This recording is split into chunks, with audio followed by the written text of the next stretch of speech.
हिंदू संतों को, हिंदू संस्कृति को और हिंदू को तंग तबाह बर्बाद और बदनाम करना चाहेंगे, वो कभी सम्मान नहीं पाएंगे।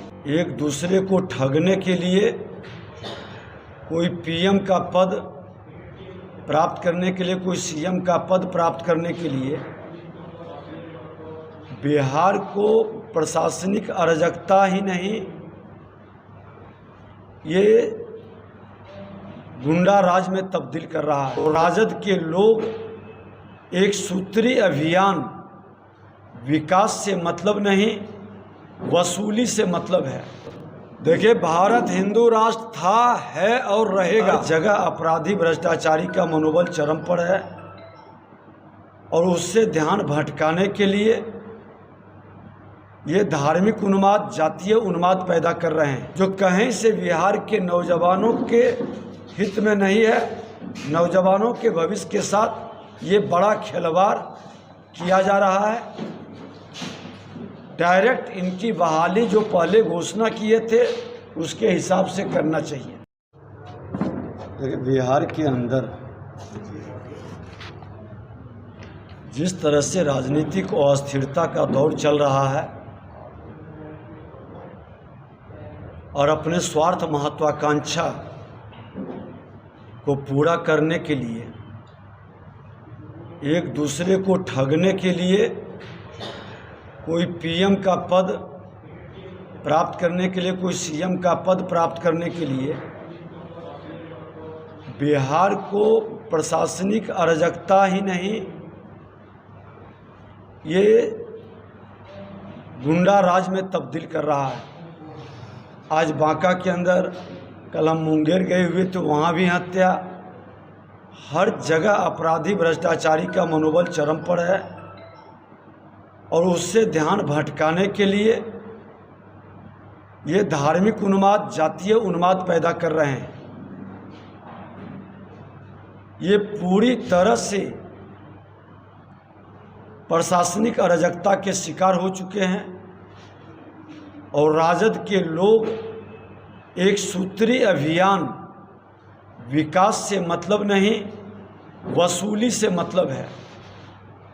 कई विभाग अपने जिम्मे रखकर खुलकर विभाग के अंदर वसूली और इलेक्शन का फंडिंग के नाम पर पूरे पदाधिकारियों से दोहन शोषण कर रहे हैं। नियुक्ति के नाम पर युवाओं के प्रतिभा का हनन और नियुक्ति घोटाला का एक बड़ा खेल प्लानिंग वे में शुरू हुआ है। बीपीएससी जो सबसे ज़्यादा विवादित और विश्वसनीय संस्था बन गया है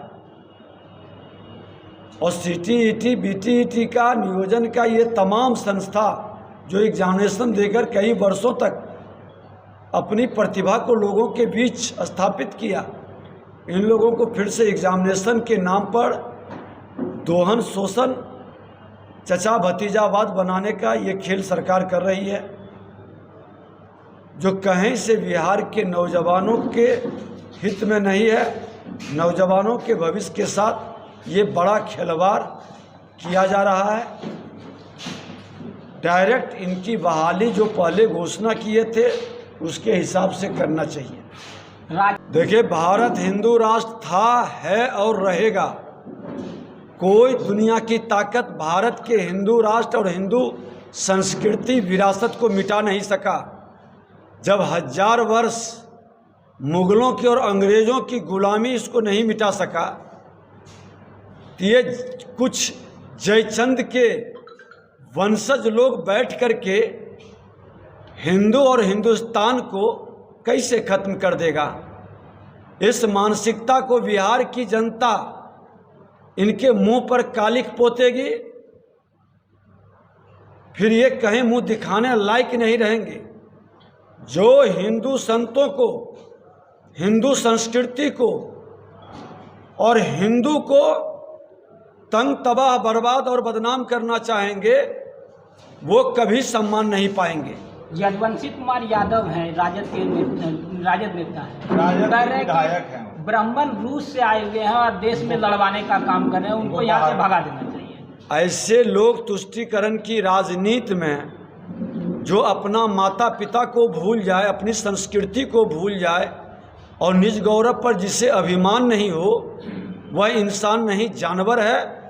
और ये जंगली जानवरों को पिंजरे के अंदर बंद कर देना चाहिए।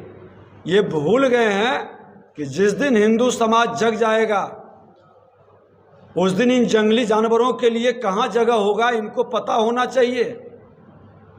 ये भारत की भूमि है, भारत की संस्कृति को कलंकित करने का खेल न खेलें, और नहीं तो भी बिहार और देश की जनता इनको सबक सिखा देगी।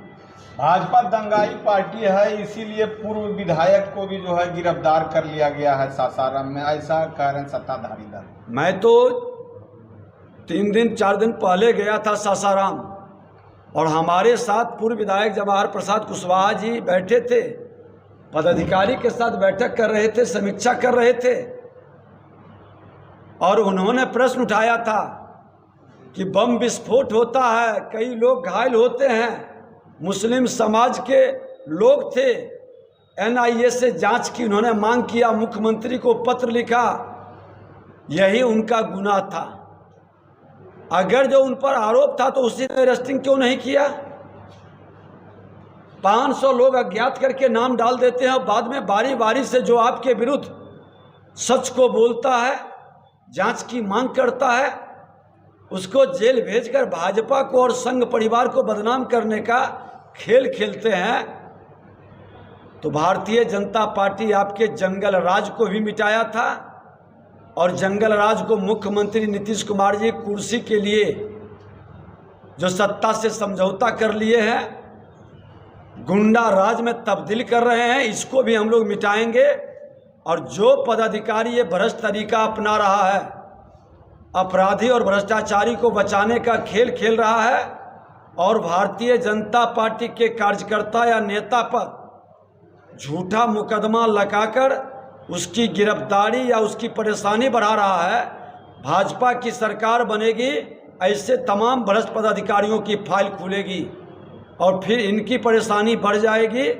हस्तिनापुर के गुलामों को मैं कई बार चेता चुका हूं कि ये खेल बंद करे, नहीं तो अपने खामियों के लिए खामियाजा भुगतने के लिए तैयार रहे। आनंद मोहन को जो है रिहा किया गया, उनके साथ 27 और अपराधियों को रिहा किया गया।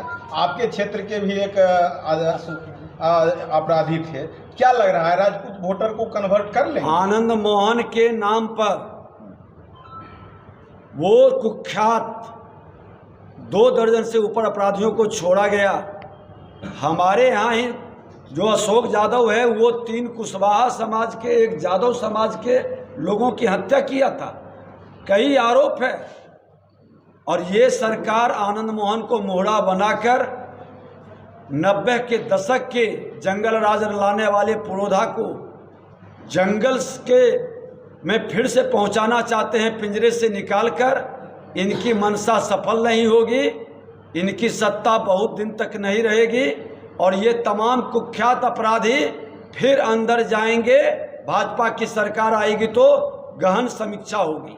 बाबा धीरेन्द्र शास्त्री पटना आ रहे हैं, तेज प्रताप उसका विरोध कर रहे हैं, लगातार कह रहे हैं कि हिंदू और मुस्लिम को लड़वाने के काम करते हैं। मैं तो कह दिया कि हिंदू संस्कृति, हिंदू संतों पर और हिंदू के ग्रंथों पर जो भी इसे कलंकित, बदनाम और लज्जित करने का और इसका विरोध करने का काम करेंगे, बिहार की जनता उसके मुंह पर कालिख पोत देगी, कहीं मुंह दिखाने लायक नहीं रहेंगे।